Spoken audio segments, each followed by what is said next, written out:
Hello and welcome to the very first episode of the new Premarriage Podcast. We are Dave and Ashley Willis, and on this podcast, we help you engaged couples and even dating couples know how to have a strong foundation for marriage. Yeah, that's right. We're also the hosts of the Naked Marriage Podcast, but we're so excited now to have a new podcast focused specifically on new couples pre-marriage, because in the work we do with married couples, we found that so many of the struggles that married couples face could have been prevented had they had certain conversations and certain foundational tools before they ever got married. That's right. And so we've created a new video course called Preparing for I Do, and it's awesome. I mean, this video course, the whole team has been involved in putting it together. It includes an assessment tool and so many things to help you build a foundation for marriage. This whole podcast is just kind of another tool to go along with that course, but it's not a replacement for that course. We want you to check out premarriage.com to get the full experience of preparing for I Do. And also to subscribe to this podcast, because the Premarriage Podcast, we're going to talk about a lot of tools that are going to help you guys build that foundation for a successful, lifelong marriage. So let's dive in. I have a good friend who just got married a couple weeks ago, but leading up to the marriage, he called me and he said, Dave, I feel like I need a prenuptial agreement. And he said, I want to protect my financial assets, and I just want to make sure there's a document protecting all of that. And he said, what do you think about that? And I said, well, listen, my philosophy on marriage, because it's based on God's word on marriage, is that once you're married, like, there's no longer his and hers. It's all of it is ours. And I think a legal document, a prenuptial agreement that's designed specifically just to protect assets, is kind of not productive and consistent with God's plan for marriage. And it's going in with distrust instead of trust.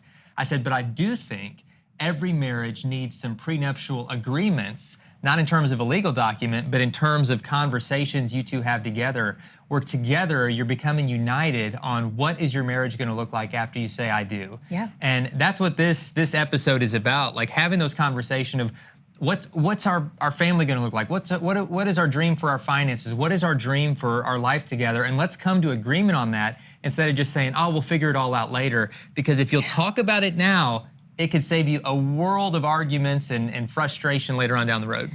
That's so true. And I know finances is an important thing that you need to talk about for sure, as far as like prenuptially, things like besides prenuptial agreements, which we don't really recommend, because again, it's like you're not going all in and you're really right out of the gate distrusting your spouse. And so that's not a very good way to go into marriage. But I do think you need to talk about finances and, are we going to have separate accounts or one account? And we highly recommend putting it all in one pot, because then you remember it's all God's anyway. And really, you're not going to keep track of who's bringing in what. And that way you're like, we're going to pull from the same pot because we are one. And I know there's certain, situations for different kind of business reasons that you maybe have to have a separate business account. And I understand that. But as much as you can in marriage, when you can mesh everything together, the better. And that way pride is kind of kept, away. Because I think it can be very prideful when we feel like this is mine, this is yours, I'm going to do this, you're going to do this. And when you come into a marriage, you really want to completely connect and completely share everything. And you don't want to go out of the gate not doing that and immediately feeling like you can't trust each other. Yeah, it's huge. The health of a marriage, I think one of the main ways to tell is to look at how much we use the word ours versus how much we use the word mine, yours, his, and hers. And if marriage is all just about division, like his hobbies, her hobbies, his time, her time, his friends, her friends, his money, her money, then you're not even really married. You're just kind of, roommates who might share a last name. But God's view for marriage, and a marriage that's really going to thrive and one that's going to continue to grow, is where we just say, we're both going all in. It's not your debt, it's our debt. It's not, your money, it's our money. It's not your dream, it's our dream together, and we're going to help each other and serve each other.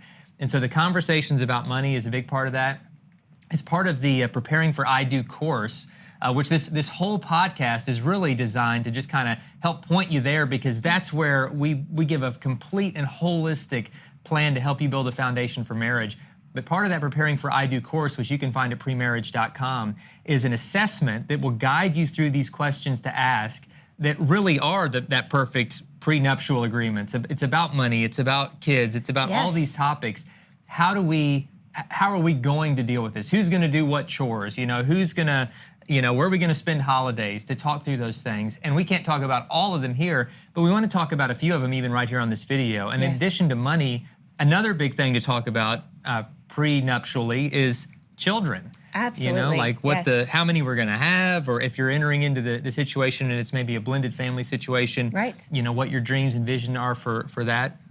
Yes, I mean, definitely talk about that. And I want to just say, these prenuptial agreements need to be fluid because life will throw you some curveballs. When it comes to children specifically, I think it's really important to talk about whether or not, first and foremost, if you even want to have children, if you feel called to have children, and if one of you does and one of you doesn't, that is something that really needs to be discussed before marriage, because you don't want to go into a marriage where you have this deep desire to be a parent and your spouse doesn't, because we can't just count on the fact that they may change. And, we need to understand that just that desire alone, I mean, that could be a reason not to marry, because if that's something that God's put on your heart, you definitely need to talk through that and make sure your spouse is on the same page, or your future spouse is on the same page. But I think you need to talk about whether or not you want children and if you would like more than one child. And I know for Dave and I, we knew we both wanted kids. We knew we wanted more than one child, but we didn't put a specific number on it because honestly, I think in my heart of hearts, I didn't know if I would have trouble getting pregnant. I didn't know at the time if Dave was open to adoption. And so we talked about that. We're like, well, what if we have trouble getting pregnant? What then? And we talked through that and we said, are we open to adoption? And we both were on the same page and said, yes, absolutely, we're open to adoption. And so it's just good, before you get married, to talk through these things. And this isn't so you can, once you're married, hold it against your spouse and say, well, Dave and Ashley told us, we're making this prenuptial agreement on having kids and this number of kids. It's not about that, but it's about having a deeper understanding of the desires of your heart and the desires of your spouse's heart. So many engaged couples spend so much time and money on preparing for their wedding, but they often forget that they need to prepare for their marriage. Well, we have got a great new resource for you, and it's called Preparing for I Do. That's right. This video course is going to have so much information to help spark meaningful conversations for your future marriage and to help you set a solid foundation for your life together. The videos aren't all that are part of the course. There's also a powerful assessment tool designed by Jimmy Evans, which is going to lead you through some of the most important conversations you've ever had as a couple. To access all this and much more, check out the site premarriage.com.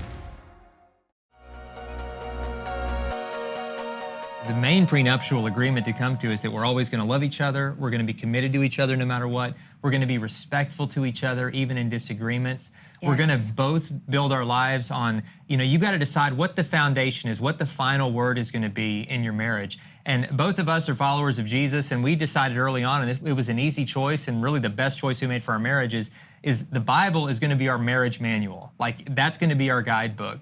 And if you've not read it, it's incredibly practical. God lays out specifics for marriage, for finances, for family, and it takes a lot of the guesswork out of it.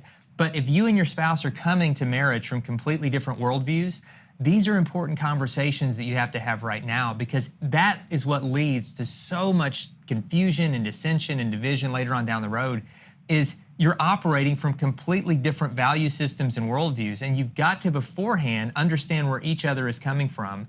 And I believe the best marriages, the strongest marriages, is when both people can commit to saying, God's word is going to be our foundation. We're going to blow it along the way. We're going to make mistakes, but ultimately, that's what we can come back to and know we can trust his word more than our feelings. We can trust his word, more than our opinions. And he's never going to lead us in the wrong direction. So you have to talk about that and saying, what's the final word in our marriage? When it's 1-to-1 vote, what's the tiebreaker going to be? You have to talk through those scenarios. Yeah. And for us, having God's word as that foundation, really, it gave us such clarity, and it gave us an anchor for the storms of life that inevitably come. And I just encourage you, as you're talking through those prenuptial agreements, to come to a place of agreement on what's the foundation of our marriage going to be about. And you can't just say these fluffy things like, well, it's just that we love each other, and it's just that this and that. It's like, yeah, that's fine and good. But when you guys are in the thick of exhaustion and babies waking you up at night, and one of you wants to move, one of you wants to stay in this city, one of you wants 5 kids, one of you wants 0 kids, it's going to take more than that. You're going to have to have you're going to have something a little more concrete. Absolutely. And I think, too, that we have to decide before we get married kind of some of those expectations or those habits that we want to be in place. And talking about faith specifically, you need to talk to each other. Are we going to go to church every Sunday? I hope you say yes. You may not currently be part of a church, but I hope you join a church maybe before you get married if possible, because then you can actually meet other engaged couples and start cultivating those great friendships with other, believers who are wanting to get married and wanting to have a strong marriage. But, you might talk to your future spouse and say, and he or she may say, well, I don't know about that. My family didn't go to church every Sunday, and I just don't think that's important. And that's something you have to talk through, because then that may be a shocker to you, like, well, I just thought we'd go to church every Sunday. And so because you're discussing it now, you guys can talk through that. And you can talk about the reasons you feel the way that you do and really come to terms with the expectations you both will have when it comes to that. And I hope you do make going to church, a habit, even if you're both watching online on Sunday. I mean, do something where you are growing in your faith and doing hopefully Bible studies together, but talk through those expectations. I think you also need to talk about, what kind of routine you expect to have, because you're joining two lives together. You're both used to doing things a certain way. And I know with Dave and I, we've found out really quickly that I am very introverted. Like, I need time in the middle of the day to just have no one talk to me. And now that we have 4 boys, I need that time even more, where I just need a moment just to be an introvert and to gain my energy. And he understands that. I'm happy to give that, because he gives it to me. But that took a little, my routine's a little different than yours, because my lowest part of the day is in the afternoon as far as my energy level, and that's when I need that quiet and that solitude. Whereas Dave's, that's like, 2 p.m., he's like rearing to go. Man. He could solve all the world's problems. And so we've just learned throughout our 20-year marriage that when I need the quiet, Dave's going to go on a run, or he's going to go, like I said, solve all the world's problems and get his best work done for the day. And we don't hold that against each other. And so I think it'd be good if you and your fiance talk about that and say, when is your highest energy point in the day? Because that is going to determine kind of our schedule. And I want to have an understanding right now about how God wired you, because I don't want to hold it against you, because it might be very different from me. And our schedules are different, because she is like ready to go at night. Like at 10 o'clock at night, she's ready to start a project. And I am like dead to the world by 10 o'clock at night. I'm done. I don't want to do anything. I just want to lay down and don't talk to me.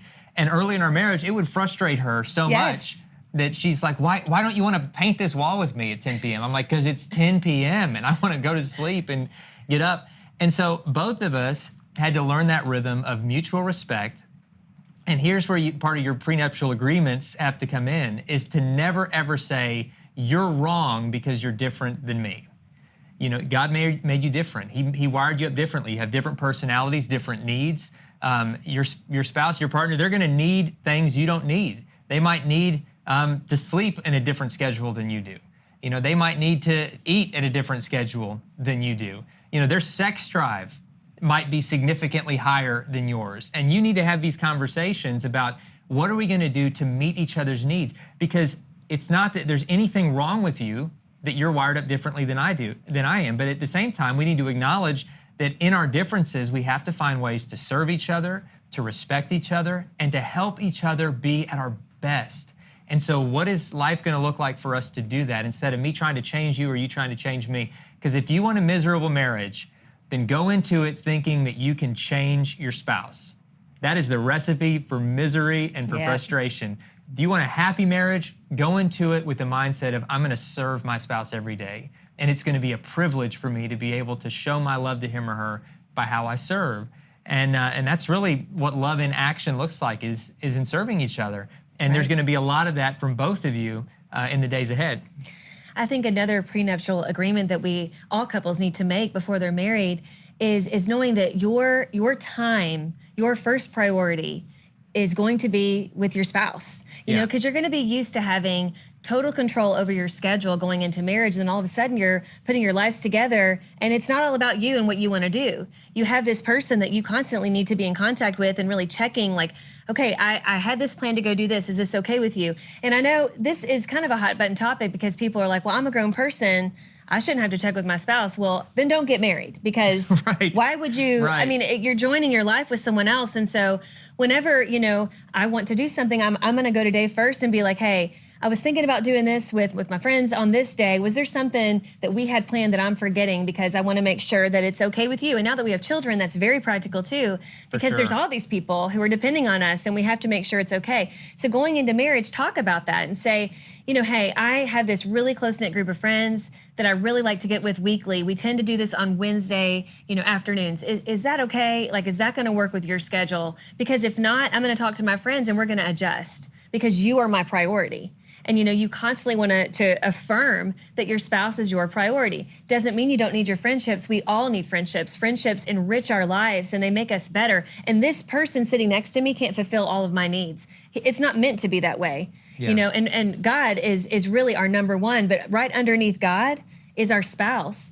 And so we've got to make sure that we keep on making our spouse our priority. And that means adjusting some of our things that we're used to, especially when it comes to friendships and managing our time, where we're making our spouse a priority, but we're also cultivating strong friendships at the same time. And that is possible, but it takes being intentional and having very open conversations with your spouse, and also being willing to monitor and adjust as needed. Man, I hope you're paying attention. You might want to just skip back and watch everything she said just again. There's so much gold and so much wisdom in that. And some of what she said honestly might have freaked you out, because you're thinking I'm an independent person. I don't ask permission from anybody to do anything.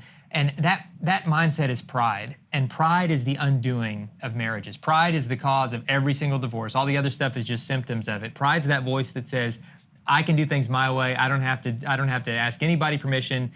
I'm going to do things my way. But marriage is laying down pride, and it's saying, how can I serve? How can I serve you? And so we do check in with each other, because I know that everything I do with my time, everything I do with money, every decision I make is going to impact this amazing lady in some way. And we're partners in everything. And so I check with her, and it's not a matter of not trusting each other. It's a matter of having such trust in each other. It's not about controlling each other. It's about serving each other and respecting each other enough to bring one another into the loop on every decision, and just say, hey, let you know, I was going to make this purchase. Is that okay? And we can talk about it and say, well, yeah, that would be great, but maybe if we could wait till next week, because we've got this bill coming in, and it brings us into the loop, and it makes as many decisions as possible in marriage collective decisions. So there's no resentment. And again, you don't build these silos where it's his and hers and you're just living parallel lives, but you're serving each other. And that's what it comes down to. And guys, there are so many questions and so many topics that couples need to talk through prenuptially. And that's why we're doing this episode on prenuptial agreements. And we can only scratch the surface in this episode. But if you will check out the Preparing for I Do course, that assessment tool that is part of the course, which you can find at premarriage.com, it is, I believe, the best curation of questions to ask each other before marriage that I've ever seen collected in one place, about finances, about time, about priorities, about your past baggage, about family of origin, about faith, about goals. And if you'll talk through those questions together, and you'll come to a place of agreement, or at least understanding through everything that's listed out in that assessment tool, I think you would be giving yourself a massive head start in your marriage. And if every couple would do that before they got married, if every couple would go through Preparing for I Do and talk through that assessment tool and really have those conversations before they got married, I believe the divorce rates would plummet. I honestly believe that. I don't think I'm overselling it. I think that those conversations have the power to nearly eradicate divorce. Not that you're still not going to face problems in the future, but you'll be so much better equipped to handle them. Absolutely. And I think too, prenuptially, we need to decide that when we have hard times, and you will have hard times, they are inevitable. And sometimes we bring them on ourselves, but a lot of times it's just the world we live in. We live in a broken world where things happen that we don't see coming our way, and we're reeling from it and we don't know what to do. But you and your future spouse need to decide right now, we're not going to say divorce. We're going to work through it. We're going to get counseling. We're going to get the help that we need, and we're going to keep on pressing forward. Because I promise you, we've gone through many hard times in our 20-year marriage. Some things that we brought on ourselves, some things we totally didn't. And we were like, Lord, what is going on in our lives? But we chose to face the problems together, to not hold it against each other, and to get the help that we need. And so talk about that right now, because your spouse may have kind of maybe see counseling as a weakness, but I'm here to tell you from experience that it is a sign of strength and it is a way towards healing. And so talk about that right now and say, listen, I know we're going to have problems. You know, everything's all gushy and rainbow and sunshine right now, but I know one day I may wake up and not like you that day. I love you, but I may not like you that day. So I'm going to tell you, I'm going to decide ahead of time that I'm going to tell you how I'm feeling in a loving way. And then if we need to get help, we're going to get help. We're not going to see that as a sign of weakness. We're going to see that as a sign of strength. And we're not going to lash out at each other. We're not going to threaten divorce. We're going to allow God to use this as a time of growth. And if you talk about that now, I'm telling you, there is such strength in just talking through those kind of beforehand scenarios. Like, okay, if this happened, how would we handle this? And again, it's fluid because you never know what's going to come your way. Yeah. But you can choose right now to decide how you're going to handle it. That's right, guys. And I hope this has helped spark some of those important conversations in your relationship. And for the full experience, I strongly encourage you to check out the Preparing for I Do video course and assessment tool. You can find all that at premarriage.com. If you would also leave a review and subscribe to this brand new Premarriage podcast and share it with the engaged and even dating couples friends in your life to help them build a solid foundation for their future as well. God bless, guys. We'll see you next time.